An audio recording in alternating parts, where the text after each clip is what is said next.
तो चलिए अब हम लोग स्टार्ट करेंगे क्वेश्चन नंबर 32 से, ठीक है ना। इससे पहले हम लोग 31 क्वेश्चन कर चुके हैं इलेक्ट्रिसिटी चैप्टर का, ठीक है ना। देखिए, अगर आप किसी भी गवर्नमेंट एग्ज़ाम की तैयारी करते हैं तो यहाँ से आप साइंस कवर कर सकते हैं, ठीक है ना। बहुत अच्छे अच्छे हमने क्वेश्चन को असेंबल किया है, ठीक है ना। तो चलिए स्टार्ट करते हैं। कह रहा है 32 question, what is the formula of resistance, ठीक है ना। यानी कि रेसिस्टेंस, इलेक्ट्रिकल रेसिस्टेंस का फार्मूला क्या होता है। तो देखिए, इसका ऑप्शन फर्स्ट और ऑप्शन सेकंड दोनों ही सही हो जाएगा। यानी कि R इक्वल टू होता है V/R। कैसे? ओम्स लॉ से। ओम्स लॉ क्या कहता है कि V equal to I into R। तो R का वैल्यू क्या हो जाएगा? V/I हो जाएगा। एक और R का फार्मूला होता है रो इंटू L/A, ठीक है ना। तो इसका आंसर कौन सा सही हो जाएगा? तो देखिए, इसका आंसर सही हो जाएगा ऑप्शन फर्स्ट और ऑप्शन सेकंड, दोनों ही सही हो जाएंगे, ठीक है। तो चलिए अब हम लोग मूव करेंगे क्वेश्चन नंबर 33 पे, ठीक है ना। देखिए, कह रहा है कि the electrical resistance of a conductor और वायर डिपेंड्स ऑन द, देखिए जो हमारा रेसिस्टेंस होता है R होता है, ठीक है ना। तो किस पे डिपेंड करता है, ठीक है। तो देखिए, पहला ऑप्शन है लेंथ ऑफ द कंडक्टर, ये भी सही है। सेकंड ऑप्शन है area cross section of the conductor और थिकनेस ऑफ द कंडक्टर, तो ये भी सही है, ठीक है ना। Nature of the material of the conductor, ये भी सही है। टेम्परेचर ऑफ द कंडक्टर, ठीक है ना। यानी कि इसका चारों ऑप्शन सही है। जो हमारा इलेक्ट्रिकल रेसिस्टेंस है इस चारों ही फैक्टर पे डिपेंड करता है, ठीक है। तो इसका ऑप्शन क्या हो जाएगा?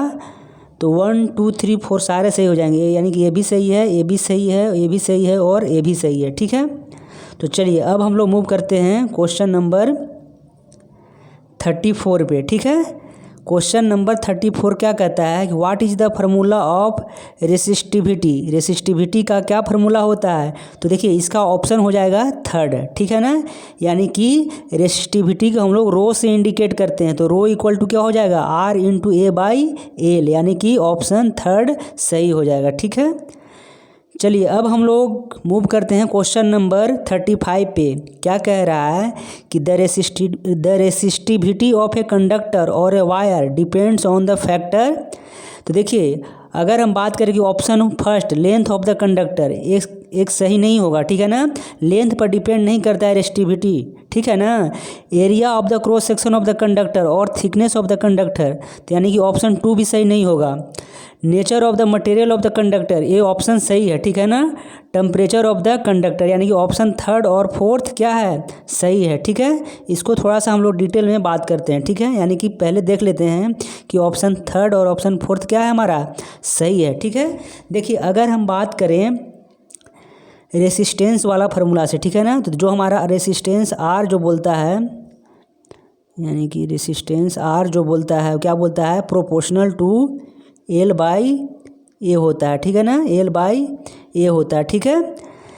L क्या है? Length of the conductor. A क्या है? क्रॉस सेक्शन एरिया, ठीक है ना। तो अगर प्रोपोर्शनिटी का साइन हटाते हैं तो क्या आ जाएगा? एक कांस्टेंट टर्म जिसको कि हम लोग रेसिस्टिविटी बोल रहे हैं, रो बोल रहे हैं।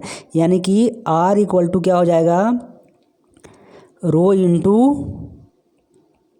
L/एरिया हो जाएगा, ठीक है ना। तो देखिए, अगर हम बात करें कि यहाँ से निकाले रो, तो रो इक्वल टू क्या हो जाएगा? तो यहाँ से हम निकालते हैं रो, तो रो इक्वल टू हो जाएगा R इंटू एरिया और डिवाइड में क्या हो जाएगा? डिवाइड में हो जाएगा हमारा L, ठीक है। तो यहाँ से तो अगर हम बात करें कि रेसिस्टिविटी लेंथ पे डिपेंड करना चाहिए था ना, और एरिया पे भी डिपेंड करना चाहिए था, लेकिन ऐसा नहीं होता है। Resistivity only nature of the material पे डिपेंड करता है और टेम्परेचर पे डिपेंड करता है, ठीक है ना। तो इसका ऑप्शन क्या हो जाएगा? थर्ड और फोर्थ सही हो जाएगा, ठीक है ना। देखिए, बहुत ही अच्छा क्वेश्चन है वाला, ठीक है ना। चलिए अब हम लोग मूव करते हैं क्वेश्चन नंबर 36 पे। कह रहा है कि the SI unit of resistivity is, तो इसका आंसर क्या हो जाएगा? ओम्स मीटर हो जाएगा, ठीक है ना। तो चलिए हम लोग मिलते हैं किसी नेक्स्ट वीडियो में। देखिए, जो भी क्वेश्चन करवा रहे हैं बहुत अच्छे क्वेश्चन है, ठीक है ना। तो चलिए मिलते हैं हम लोग नेक्स्ट वीडियो में।